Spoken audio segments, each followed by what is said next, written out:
Kalau misal dari saya pribadi sendiri, itu lebih mencari informasi hiburan untuk diri saya. Tapi saya tidak akan meninggalkan informasi mengenai seputar corona. Mengapa? Informasi seputar corona ini sangat penting untuk kita kedepannya dalam melakukan aktivitas. Kalau saya pribadi keduanya, walaupun pemberitaan tentang COVID-19 sendiri membawa beberapa dampak yang membuat kita panik, namun kita perlu untuk update terhadap berita lainnya. Disuruh memilih antara berita corona maupun berita non corona, saya lebih memilih dua-duanya. Karena dengan mengetahui berita tentang corona, kita lebih waspada dan lebih tahu bagaimana mencegah diri agar terhindar dari virus mematikan tersebut. Nah, sementara kalau berita non corona saya pilih agar saya terhindar dari kecemasan yang berlebihan.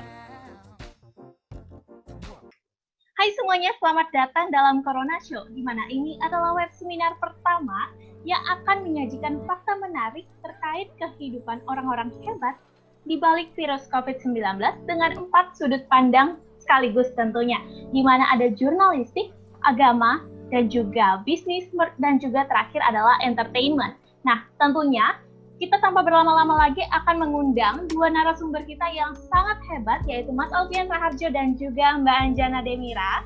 Hai, selamat siang Mas Alfian dan juga Mbak Anjana. Halo, selamat siang Oli. Selamat siang Oli. Semuanya. Halo. Kabar baik Mas Alfian dan juga Mbak Anjana? Alhamdulillah, baik-baik. Alhamdulillah baik terus ya. Ya, Mas Alfian dan juga Mbak Anjana. Teman-teman yang ada di rumah, tentunya Mas Alfian merupakan seseorang yang telah menggeluti dunia jurnalistik sejak tahun 2001 hingga saat ini. Dan tentunya juga Mbak Anjana Demira merupakan seseorang yang telah memiliki banyak pengalaman di bidang MC dan juga newsroom sejak tahun 2018. Seperti itu ya Mbak Anjana dan juga Mas Alfian? Yes. Betul. Kurang lebih seperti itu. Nah, teman-teman yang ada di rumah dan juga Mbak Anjana Demira, kita telah memasuki video di mana kita telah menonton berbagai opini masyarakat terkait dengan virus COVID-19 akhir-akhir ini. Setelah kita menonton tadi, boleh dong berikan pendapat dari Mas Alfian dan juga Mbak Anjana terkait dengan opini masyarakat yang telah kita tonton tadi. Oke. Siapa dulu? Boleh Mas Alfian dulu, silakan. Oke. Ya, menurut pendapat saya sih sejauh ini apa yang dikatakan masyarakat itu sih sah-sah aja ya, benar-benar aja. Dimana ketika akhirnya masyarakat pengen sesuatu mencari informasi yang tidak ada kaitannya sama corona, tapi juga membutuhkan sesuatu yang berita tentang corona gitu. Karena ketika masyarakat itu tahu soal corona, sehingga dia tahu perkembangannya dan tahu apa yang harus mereka lakukan untuk antisipasinya. Sementara memang kalau kita berbicara tentang pemberitaan corona, berbagai macam pemberitaan, banyak yang berita-berita entah itu online, entah itu dari media televisi, entah itu radio, entah cetak ataupun apapun, kadang justru membuat itu masyarakat merasa was-was, merasa takut, merasa insecure gitu ya, merasa nggak nyaman dan juga nggak aman gitu dalam melakukan aktivitas sehari-hari. Tapi sekali lagi masyarakat juga butuh nih sesuatu yang bikin mereka tuh harus aware, mereka tuh harus bagaimana cara mereka memprotek diri mereka agar tidak tertular atau tidak terinfeksi virus corona. Mau nggak mau, mereka harus mengkonsumsi berita-berita yang tentang perkembangan tentang corona. Meskipun ada ketakutan-ketakutan sendiri. Itu sih menurut saya sejauh ini. Baik, silakan Mbak Anjana Demira. Ya, kalau saya sih sebenarnya setuju juga ya sama Mas Alfian, karena saya yakin setiap masyarakat pasti beda-beda dalam menangani, dalam menerima, mengkonsumsi informasi dari virus COVID sendiri. Ada yang mungkin, kalau misalnya tadi kita lihat tanggapannya kan ada yang mau mencari hiburan, tapi juga waspada tentang COVID. Ada juga keduanya gitu ya, lebih waspada keduanya. Tapi saya yakin sebenarnya semua masyarakat ini punya rasa khawatir dan was-was karena memang COVID ini kan pandemi gitu ya, seluruh dunia juga mengalami hal yang sama. Jadi semuanya pun juga mau tahu sebenarnya bagaimana sih cara kita untuk mengantisipasi virus ini ke depannya, meskipun memang mungkin berita-berita yang dikonsumsi sama masyarakat ini kan terlalu banyak gitu ya, yang menyebabkan kekhawatiran, kewaspadaan. Kalau misalnya kita flashback ke awal berita COVID gitu ya, dengan mungkin banyak misleading gitu, banyak berita-berita yang kadang-kadang diserap tapi nggak dicek recheck dulu ini benar atau enggak, yang menyebabkan seperti panic buying waktu awal-awal. Dan sebenarnya itu sih yang perlu ditekankan, nggak apa-apa mau itu balik lagi ke masyarakatnya sendiri, mau cari berita hiburan ataupun berita tentang COVID, asal berita yang mereka terima ini asal jangan hoax dan harus dilihat dulu bagaimana keabsahannya. Baik, terima kasih Mas Alfian dan juga Mbak Anjana. Terkait dengan topik yang kita angkat kali ini, yaitu Presiden kalah viral dengan Corona. Nah, kita ketahui bahwa saat ini berita-berita yang ada dari media itu terus-menerus membanjiri kita mengenai virus COVID-19 ini sendiri. Bahkan banyak hal-hal yang bisa diberitakan atau hal-hal penting seperti misalnya kasus-kasus yang ada tampaknya kurang diberitakan, melainkan COVID-19 ini sendiri seperti berita yang harus terkonstruksi di pikiran masyarakat. Apakah menurut Mas Alfian dan juga Mbak Anjana, ini merupakan cara media untuk menganggap bahwasanya memberikan kekhawatiran sendiri atau bahkan ketakutan sendiri kepada masyarakat yang mengkonsumsi informasi tersebut? Boleh silakan terlebih dahulu Mbak Anjana. Oke, kalau secara terkonstruksi untuk membuat masyarakat khawatir atau takut, saya agak kurang setuju sih sebenarnya, karena tujuan dari berita itu sendiri kan kita ingin memberitahukan ke masyarakat sebenarnya bagaimana sih keadaannya, apa sih misalnya tentang virus ini dan bagaimana keadaan sebenarnya, meskipun memang di saat yang bersamaan banyak berita-berita yang mungkin seperti sempat ada juga demam berdarah yang menimbulkan kematian lebih banyak dibandingkan COVID, tapi kok rasanya beritanya masih lebih banyak tentang COVID ya, seperti itu. Tapi juga memang ini ada survei dari Center for Economic Development Study, memang dari penelitian dari majalah Time nih ya, ada 23 kali lebih banyak artikel berita cetak berbahasa Inggris yang meliputi wabah COVID pada bulan pertama dibandingkan dengan periode waktu yang sama untuk epidemi Ebola tahun 2018. Jadi memang sebenarnya untuk berita COVID ini nggak hanya di Indonesia, tapi seluruh dunia pun memberitakannya sangat banyak, karena memang ini berita pandemi dan kita pun semuanya tuh masih belum tahu nih bagaimana cara menanganinya. Jadi mungkin terkesan bertubi-tubi, tapi sebenarnya tujuannya juga bukan untuk menimbulkan kekhawatiran di masyarakat sih, agar lebih waspada aja bagaimana kita mengantisipasi aktivitas kita ke depannya, seperti itu sih. Baik, silakan Mas Alfian. Oke, sama seperti apa yang disampaikan oleh Anjana, bahwa sebenarnya kita sebagai media tidak berusaha untuk memberikan ketakutan atau menciptakan sebuah rasa takut sendiri pada masyarakat. Sebenarnya apa yang kita inginkan dari pemberitaan-pemberitaan yang kita sampaikan adalah agar masyarakat ini peduli, agar masyarakat ini bisa menjaga diri sendiri. Karena mengingat bahwa ini statusnya corona ini atau COVID-19 ini statusnya sudah pandemi, bahwa hampir seluruh negara sudah mengalami sudah terinfeksi virus ini.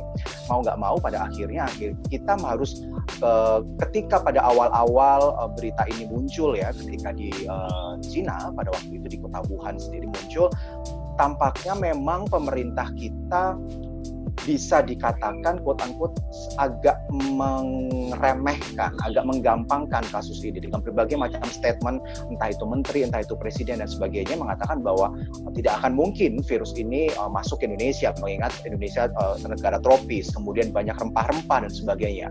Tapi ketika pada akhirnya ketika pasien 01, 02, 03 yang berasal dari Depok itu muncul, hebohlah semuanya.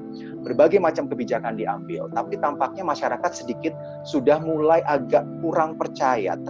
Rasa percaya pada pemerintah itu masih sudah mulai berkurang karena terkesan lambatnya pemerintah dalam mengambil keputusan pada waktu itu.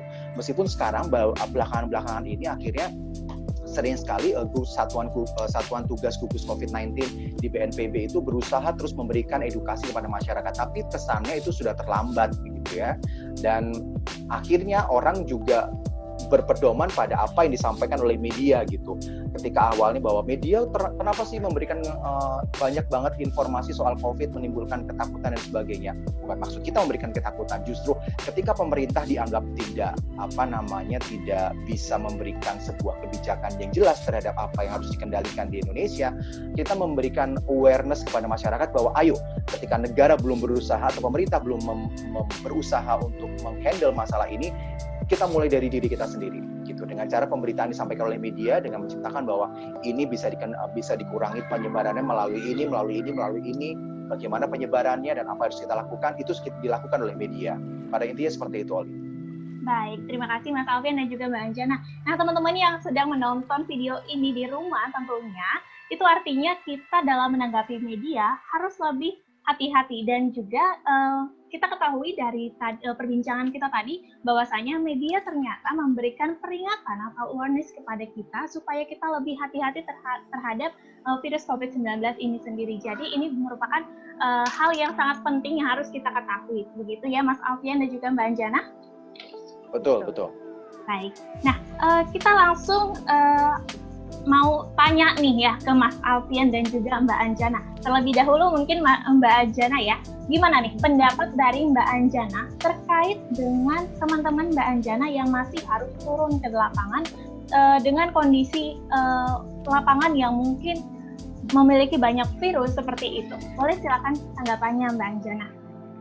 Oke, mungkin di sini bukan dari jurnalis saja, tapi memang masih seperti dari jurnalis juga bagian kesehatan yang masih harus turun di lapangan memang harus sangat diapresiasi karena ya COVID penyakit menular ini juga baru gitu ya, kita nggak tahu, nggak bisa diprediksi, nggak ada kepastiannya juga gitu.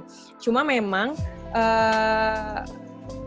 ada penelitian nih, ada survei dari Center for Economic Development Study ini terhadap puluhan jurnalis gitu ya, bahwa memang pada saat pandemi ini di saat harus turun ke lapangan ada sekitar 45,92% jurnalis yang kesehariannya mengalami ketakutan, tidur gelisah, tertekan. Ada juga sekitar 57% gitu ya yang jadi jenuh karena memang ruang gerak terbatas, sulit mengembangkan ide baru. Cuma ini harus kita akui bahwa kedepannya seperti yang dicanangkan adalah new normal. Kita juga lagi beradaptasi nih dengan apa sih new normal itu ya kan sekarang. Pemberitaan di media juga memberitahukan apa itu new normal, dan ini pun bagi jurnalis pun juga akan menjadi new normal ke depannya, bagaimana kita harus beradaptasi. Cuma ya pastinya akan menyesuaikan sih dengan keadaan ini, dan tentunya yang sudah turun di lapangan, meliput dengan rasa takut, was-was, itu semua baik dari kesehatan, jurnalis yang masih bekerja hingga saat ini tuh patut diapresiasi sih menurut aku kayak gitu, Olin. Baik, untuk Mas Alfian ini pertanyaannya sedikit berbeda ya, karena Mas Alfian mungkin kelihatannya lebih sibuk di bidang jurnalistik seperti itu. Nah, di saat pandemi ini, bagaimana protokol kesehatan yang mungkin disiapkan oleh kantor tempat Mas Alfian bekerja terkait dengan khususnya para jurnalis yang harus turun ke lapangan dalam daerah-daerah yang mungkin zona merah? Apakah mereka harus melakukan rapid test atau swab test seperti itu untuk memastikan kesehatan mereka? Oke, pada dasarnya memang hampir semua media ya punya kebijakan tersendiri untuk bagaimana caranya menjaga awak kerjanya, krunya itu saat mereka meliput di daerah-daerah yang entah itu zona merah, entah itu zona hijau, tapi dimanapun gitu. Karenanya di tempat saya bekerja itu kita sudah punya sebuah sudah punya kebijakan, sudah punya ada protokol sendiri yang harus kita penuhi gitu. Pada awalnya ketika wabah ini sudah mulai masuk ke Indonesia dan sudah mulai ramai, akhirnya semua karyawan di briefing dan kita sudah menerapkan yang namanya WFH, work from home gitu ya. Kita biasanya kita 5 hari kerja, kemudian 2 hari libur maksud saya, terus kemudian diubah gitu ya, diubah untuk mengurangi interaksi antar orang atau antar karyawan yang ada di kantor. Dengan cara adalah beberapa program mulai dihilangkan, itu dikurangi programnya, terutama program-program di tempat saya bekerja ada CNN Indonesia Sport, agenda olahraga tentu saja sudah nggak ada, akhirnya dihilangkan. Kemudian bisnis juga terpaksa kita hilangkan karena bagaimanapun orang akan lebih fokus ke berita soal COVID-19, bisnis sedikit kita mulai dihilangkan, dan akhirnya kita masuk dengan sistem 3-3 hari bekerja di kantor, kemudian 1 hari itu work from home, WFH, kemudian 2 hari libur, gitu. Terus kemudian nanti diulang lagi. Di mana 3 hari 2 hari libur ini kita bisa pilih, nggak harus berurutan bahwa hari keempat kemudian harus work from home, nggak, terserah bagaimana kita mengaturnya itu. Terus kemudian bagi teman-teman yang ada di lapangan, tentu saja aturannya akan sangat lebih ketat lagi. Mereka pada awalnya yang ketika kasus ini sudah mulai merebak di Indonesia, teman-teman yang sebelum-sebelumnya itu mereka bersinggungan dengan tenaga medis, kita lakukan tracing dulu, gitu. Kita lakukan tracing.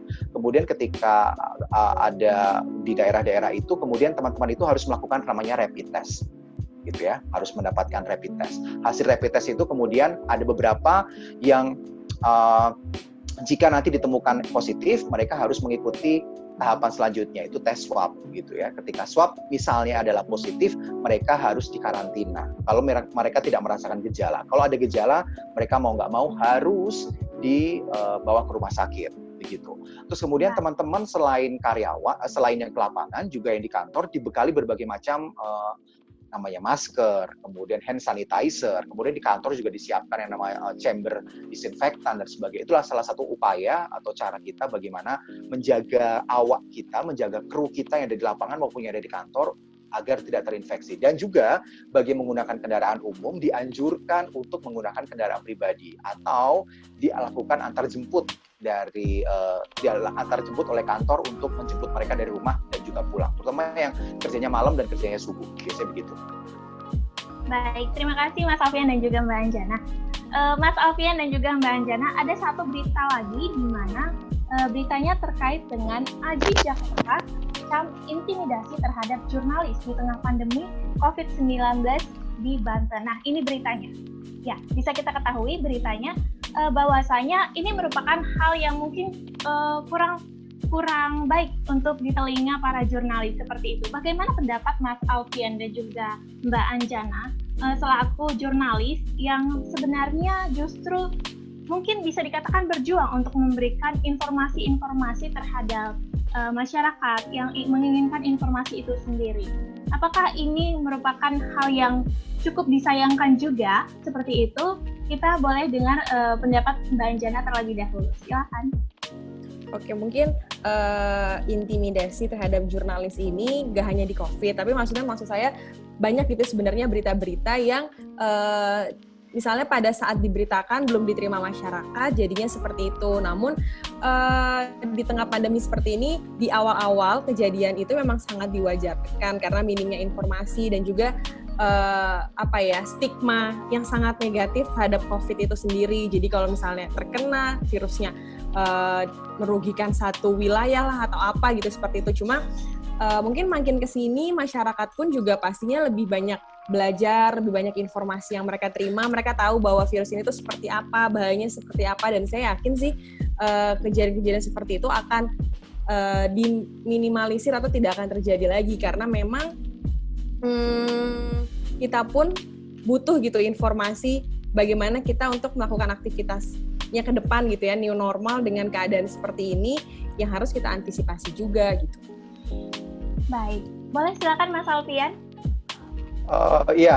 Pada dasarnya apa yang dialami oleh salah satu rekan kita di Banten ini, saya selaku salah satu jurnalis juga gitu ya, saya merasa prihatin gitu ya dengan apa yang mereka alami, bahwa ketika seorang jurnalis sedang melakukan tugasnya untuk mencari informasi, untuk menulis berita, kemudian mereka diintimidasi oleh warga gitu, sangat disayangkan sekali gitu. Pada dasarnya adalah kita butuh namanya mencari informasi, kita mencari sesuatu yang bisa kita ceritakan, bisa kita share, bisa kita bagi bersama-sama, sehingga agar kejadian seperti ini tidak dialami oleh warga lainnya misalnya. Soal intimidasi ini mungkin tidak hanya dialami oleh rekan kita di Banten saja gitu. Ada banyak beberapa rekan jurnalis yang merasa diintimidasi. Contohnya beberapa waktu lalu ada juga rekan di media, salah satu media televisi yang dikecam ketika mereka diintimidasi begitu ya, ketika mereka mengambil salah satu tempat ibadah yang masih menyelenggarakan ibadah secara berjamaah gitu ya. Padahal di Jakarta sendiri sudah keluar peraturan bahwa masyarakat diminta untuk melakukan ibadah di rumah, tidak di tempat ibadah. Namun kenyataannya masih melakukan. Ketika ada wartawan mencoba untuk mengambil gambar, kemudian warga mengintimidasinya dengan mengusir wartawan ini dan menghalau dengan berbagai macam kata-kata kotor dan sebagainya. Ini sangat kita sayangkan gitu. Bahwa kita pada dasarnya kita bekerja tidak untuk mencari keributan, tapi kita bekerja untuk mencari sesuatu, untuk menyampaikan kebenaran bahwa ini yang benar, ini harus kita lakukan. Apa yang kita beritakan ini misalnya tentang beribadah di tempat ibadah, salah satu rumah ibadah, bahkan ini adalah sesuatu yang nggak benar, sehingga mereka harus mendapat sebuah mendapat sebuah teguran atau minimal mendapat sebuah hukuman gitu ya dari pihak yang berwenang, bahwa tidak selayaknya mereka berkumpul-kumpul dan sebagainya. Ini semata-mata dilakukan agar penyebaran COVID-19 ini segera berakhir gitu. Toh kita juga sebagai wartawan juga nggak ingin lama-lama juga berada dalam kondisi pandemi semacam ini gitu sih menurut saya. Baik, tentunya intinya adalah media bekerja untuk memberi informasi yang sebenarnya, seperti itu ya Mas Alfian dan juga Mbak Anjana. Ya. Ini ada lagi pertanyaan nih untuk Mas Alfian dan juga Mbak Anjana. Pada zaman ini kan semua orang bisa ya memproduksi berita, bukan berarti dari kalangan jurnalis saja. Namun kita bisa menyebutnya seperti citizen jurnalis seperti itu. Nah, untuk Mas Alfian dan juga Mbak Anjana, apakah citizen journalism ini merupakan efek yang baik atau bahkan tidak baik terhadap kondisi yang saat ini yang akhirnya mungkin bisa memberitakan bad mood ataupun juga hoax yang ada di, bisa kita katakan grup-grup WhatsApp gitu ya. Mungkin ada berita-berita di keluarga yang mengatakan, menyampaikan bahwasanya ini nih ada berita bla bla bla gitu. Bahkan sebenarnya itu adalah hoax seperti itu. Nah, bagaimana pendapat Mas Alfian terlebih dahulu? Oke, pada dasarnya citizen journalism itu adalah menurut saya sebuah perkembangan ya, sebuah perkembangan di mana pada akhirnya warga kita atau masyarakat itu merasa sudah melek terhadap bagaimana pentingnya menyampaikan sebuah informasi agar masyarakat ini bisa tahu gitu ya. Tapi pada dasarnya tidak semua informasi itu bisa di-share atau bisa dibagikan secara langsung. Kita butuh yang namanya kerja jurnalistik, itu butuh yang namanya 5W1H gitu ya. Harus memenuhi unsur-unsur itu. Paling unsur dasar yang harus kita penuhi, 5W1H gitu. Ketika akhirnya ada satu unsur dari 5W1H itu yang tidak dipenuhi, maka berita tersebut bisa dikatakan kurang sahih gitu ya, kurang sah gitu. Sementara apa yang dilakukan oleh para pekerja media sejauh ini, orang-orang yang bekerja di media itu mereka sudah berupaya melakukannya dengan untuk memenuhi 5W1H ini gitu ya. Ketika akhirnya meliput sebuah kejadian, tentu saja kita membutuhkan pihak yang pro dan kontra sehingga informasi ini tidak mengalami misleading, tidak mengalami pemahaman yang berbeda di masyarakat gitu. Kita tetap harus memenuhi itu. Kemudian memang citizen journalism ini terkesannya seperti ada baiknya dan juga ada buruknya gitu ya. Seperti saya bilang tadi, bahwa baiknya ya masyarakat sedikit-sedikit sudah mulai melek informasi sehingga dia sudah paham bagaimana cara meng-share, bagaimana cara membagikan informasi. Tapi buruknya adalah ketika masyarakat ini tidak paham tentang literasi media, apa yang harus mereka lakukan, apa yang mereka harus pahami untuk menyebarkan berita tersebut, ya akhirnya muncullah berita-berita hoax, berita-berita bohong, berita-berita menyesatkan yang akhirnya meresahkan masyarakat yang mengkonsumsi itu. Dan juga dibutuhkan juga orang-orang yang tidak hanya yang bikin, tapi juga yang baca gitu. Pemahaman bahwa ketika mereka baca, tidak langsung membagikannya lagi gitu. Saring before sharing. Kita harus menyaring-nyaring dulu berita-berita apa yang sebelum kita sharing bersama-sama. Ketika kita melihat bahwa ini hoax, oke, ini nggak patut kita sharing. Gitu. Kita keep untuk kita sendiri, jangan kita sharing. Pada intinya seperti itu. Baik, silakan Mbak Anjana, bagaimana pendapatnya? Iya, kurang lebih seperti itu sih. Paling saya nambahin sedikit karena memang selain citizen journalist itu juga sekarang lebih banyak masyarakat melihat berita melalui media sosial karena di mana-mana berita pun muncul di media sosial dan kita sebagai masyarakat perlu mengakui bahwa yang kita buka berita itu yang clickbait gitu ya, yang judulnya itu memicu kita untuk membuka, padahal belum tentu berita itu dari asalnya yang benar, belum tentu juga isinya 5W1H seperti yang Mas Alfian bilang tadi. Itu sih yang perlu kita sebagai pembaca, kita lebih teliti dalam membaca, meskipun orang-orang awam masyarakat sebenarnya mereka juga nggak peduli 5W1H itu yang menyebabkan banyaknya misleading, banyaknya hoax. Wah, ini nih beritanya tentang ini cuma clickbait-nya aja tapi langsung disebar di grup WhatsApp. Itu sih yang bahaya sebenarnya karena hoax-hoax yang seperti itu yang membuat kepanikan dan kecemasan masyarakat semakin meningkat. Jadi memang kita harus lebih teliti, lebih cermat dalam membaca, dan juga kalaupun kita tahu itu beritanya hoax, ya udah kita simpan buat diri kita sendiri, nggak usah di-sharing-sharing lah di saat seperti ini lebih baik seperti itu sih menurut saya. Baik, terima kasih Mbak Anjana dan juga Mas Alfian. Nah, untuk teman-teman yang di rumah menonton video ini, intinya adalah kita harus melakukan kita harus melakukan saring dulu informasi yang kita dapat. Nah, sebelum kita untuk men-sharing itu kepada teman-teman kita yang ada di WhatsApp, grup WhatsApp keluarga seperti itu, atau bahkan kita katakan orang tua kita menerima informasi-informasi yang mungkin itu adalah hoax, kita harus mungkin mengajak untuk keluarga kita supaya untuk lebih sering membuka berita tersebut dan mencari informasinya yang sebenarnya di Google seperti itu mungkin ya, Mas Alfian dan juga Mbak Anjana. Ya, Untuk setuju. kita mulai, untuk kita memulai mengetahui apakah itu berita negatif yang sebenarnya atau bahkan itu hanyalah hoax atau bad mood yang dibuat orang-orang untuk memberikan ketakutan tersendiri kepada orang lain seperti itu. Nah, Mas Alfian dan juga Mbak Anjana, di sini ada kami telah melakukan memberikan waktu untuk teman-teman kami untuk memberikan pertanyaan di sosial media yaitu Instagram, dan telah ada yang bertanya yaitu dari Rizkullah Diandra, bagaimana kehidupan jurnalis di saat pandemi seperti ini. Nah, sedikit saya tambahin sedikit bahwasanya kita kan tahu ya, zaman saat ini orang sangat susah untuk bekerja, mulai dari bidang bisnis, entertain. Kita ketahui mereka kehilangan beberapa pekerjaan mereka, dan itu sangat disayangkan sekali. Tapi Mas Alfian dan juga Mbak Anjana sebagai jurnalis justru sebaliknya seperti itu. Mas Alfian dan juga Mbak Anjana justru harus bekerja menyampaikan informasi kepada masyarakat. Nah, bagaimana sih kehidupan jurnalis pada saat pandemi seperti ini? Apakah ini merupakan suatu keuntungan bahkan karena telah mendapatkan waktu yang berbeda dari masyarakat lainnya yang mungkin Mas Alfian dan juga Mbak Anjana harus tetap bekerja, sedangkan yang lain harus bekerja lewat media sosial seperti itu. Bagaimana pendapat Mas Alfian terlebih dahulu?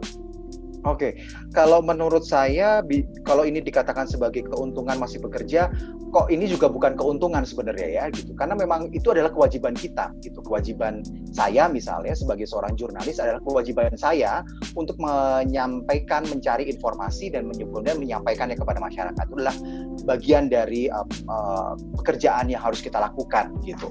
Kalau misalnya kita memang masih dikasih kesempatan untuk bekerja, kemudian di saat perusahaan-perusahaan lain sudah melakukan layoff atau PHK bagi karyawannya, ya saya bukan melihatnya itu sebagai sebuah keuntungan ya. Memang ada beberapa sektor kerjaan yang dituntut untuk masih terus bekerja di saat pandemi seperti saat ini gitu. Salah satu media, kemudian rumah sakit, kemudian apotek dan sebagainya. Mereka masih dituntut untuk bekerja. Jadi saya tidak melihat ini sebagai sebuah keuntungan, tapi semata-mata memang ini pilihan atau profesi yang memang kita harus jalani di saat apapun gitu, di saat bagaimanapun profesi wartawan ini masih dibutuhkan di setiap kondisi apapun, entah itu perang, entah itu pandemi seperti saat ini, entah itu damai, keadaan lagi damai normal seperti apapun, kita masih tetap harus bekerja. Pada intinya adalah seperti itu. Memang itu sudah menjadi tanggung jawab dan juga kewajiban kita untuk terus memberikan informasi kepada masyarakat. Gitu. Baik, kita garis bawahi bahwa ini adalah kewajiban seperti itu ya, Mas Alfian. Boleh silakan Mbak Anjana berikan tanggapannya. Mungkin kalau pertanyaan tersebut lebih tepat tadi dijawab sama Mas Alfian, karena kalau saya sendiri pas sebelum corona ini saya juga lagi nggak bekerja karena saya melahirkan, jadi saya menghabiskan waktu di rumah mengurus anak, dan pas aja sih momennya lagi COVID kayak gini, semuanya ngumpul di rumah, nggak bekerja, walaupun memang semuanya jadinya ngelihat berita, tapi saya ngeliat teman-teman saya juga sih tetap terus bekerja di lapangan, memantau mereka bagaimana lewat sosial media, seperti itu sih. Baik.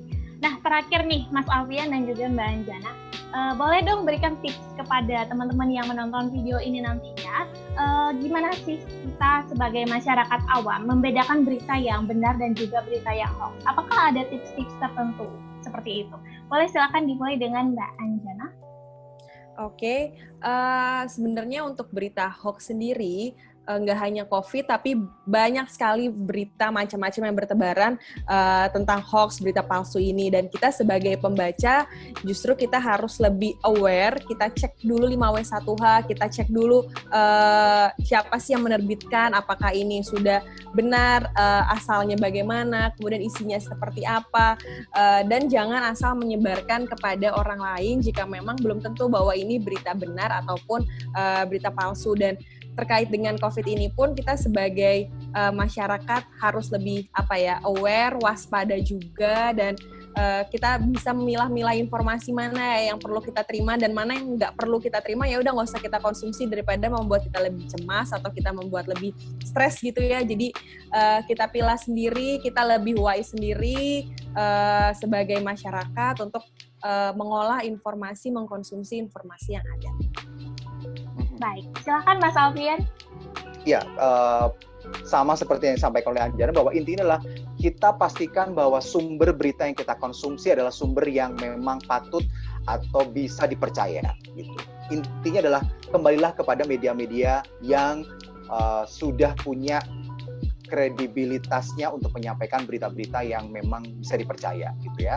Dan jangan kita pilih berita-berita dari sumber-sumber yang misalnya, kan seringkali banyak ya beredar di Facebook, kemudian beredar di Twitter dan sebagai berita-berita yang kurang jelas institusi persnya, institusi bisnis jurnalistiknya itu mereka masih kurang jelas. Jadi kita pastikan bahwa sumbernya inilah sudah jelas dulu. Ketika sumber ini sudah jelas, kemudian kita cek lagi seperti yang disampaikan oleh Anjana tadi, 5W1H. Bukan tidak mungkin media yang sudah punya kredibilitas melakukan kesalahan, karena kesalahan ini adalah sebuah keniscayaan, bisa dilakukan siapapun. Entah itu media besar, media kecil, pasti pernah yang namanya melakukan kesalahan. Jadi ketika kita sebagai seorang orang yang masih mengkonsumsi informasi dari media, cek sumbernya, kemudian kita cek dulu beritanya. Ketika tidak memenuhi unsur 5W1H, kemudian abaikan berita itu. Kita cari sumber yang lainnya, yang sangat sudah lengkap memenuhi unsur 5W1H tadi. Menurut saya sih seperti itu. Baik, terima kasih Mas Alfian dan juga Mbak Anjana. Nah, teman-teman yang ada di rumah, intinya kita harus melakukan cross check lagi terhadap berita yang kita temukan di berbagai media sosial seperti itu ya, Mas Alfian dan juga Mbak Anjana. Dan terakhir kali nih, Mas Alfian dan juga Mbak Anjana, boleh dong berikan kita himbauan untuk para masyarakat awam agar tidak menjadi jurnalis yang memberikan berita-berita yang hoax atau bad mood seperti itu. Apalagi kita ketahui bahwasanya kasus corona ini atau isu corona ini merupakan isu yang sangat riskan untuk membuat orang-orang lebih khawatir lagi seperti itu. Boleh dimulai dengan Mas Alfian terlebih dahulu. Oke, saya sih berharap gitu ya, bahwa pada saat ini sudah dibutuhkan sebuah kedewasaan dalam diri kita sendiri sebagai orang yang masih mengkonsumsi informasi dari sejumlah media. Kedewasaan dalam arti bagaimana kita menentukan apakah media ini benar atau informasi ini benar ataukah hoax gitu ya, sebelum kita membagikannya. Dan kedewasaan ini juga yang jelas bukan berasal dari umur. Semakin tua kemudian orang ini akan semakin paham tentang pemberitaan, enggak. Jadi banyak juga sekarang anak-anak muda, terutama teman-teman mahasiswa yang sangat kritis, sangat sudah bisa memahami, sudah membedakan mana ini hoax, mana ini bukan gitu ya. Jadi intinya adalah bahwa mari kita sama-sama menjaga informasi-informasi yang benar ini tersampaikan dengan baik kepada masyarakat. Kemudian kita lempar atau kita buang jauh-jauh informasi-informasi yang sifatnya hoax, yang sifatnya menimbulkan kecemasan, menimbulkan ketakutan dalam masyarakat, kita singkirkan dengan cara kita tidak meng-share informasi-informasi tersebut secara lebih luas lagi. Cukup berhenti di kita saja. Jangan kita sebarkan kepada orang lain. Baik, seperti itu. Silakan Mbak Anjana.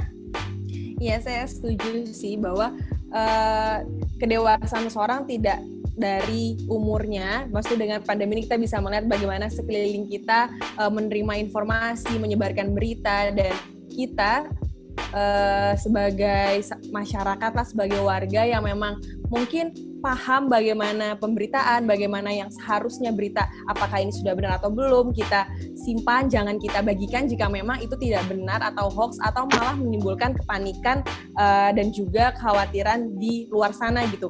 Dan saya yakin juga setiap masyarakat punya preferensi beritanya masing-masing, jadi lebih wise, lebih lebih milah-milah gitu berita mana yang mau diterima, dan ya udah disimpan, jangan dibagikan ke orang lain. Baik, terima kasih Mas Alfian dan juga Mbak Anjana. Teman-teman, kita sudah berada di akhir waktu dalam perbincangan kali ini. Nah, kesimpulan yang saya dapat adalah bahwasanya media bukan menyebarkan ketakutan, tapi bahkan media memberikan hal-hal yang sebenarnya terhadap masyarakat untuk mendapatkan informasi yang tidak salah seperti itu. Dan juga satu lagi teman-teman yang sangat penting yang kita harus ketahui bahwasanya kita dalam menghadapi kasus seperti ini atau isu seperti ini, kita harus lebih aware lagi terhadap isu-isu ataupun berita-berita yang ada yang datang kepada kita, seperti yang ada di dalam grup WhatsApp kita seperti itu, dan kita tentu harus melakukan yang seperti yang dikatakan oleh Mas Alfian Raharjo tadi, kita harus memulai dengan sharing before sharing, seperti itu. Nah teman-teman, kita sudah berada di akhir perbincangan ini. Saya Sylvia Caroline Huta Barat, pamit undur diri, dan juga Mas Alfian Raharjo, terima kasih, dan juga Mbak Anjana tentunya. Sampai jumpa di lain kesempatan, dan juga teman-teman yang ada di rumah, tentunya stay tune terus dalam Corona Show, karena sebentar lagi kita akan membahas virus COVID-19 di balik kehidupan agama. Terima kasih. Sampai jumpa. Sampai jumpa. Sampai jumpa.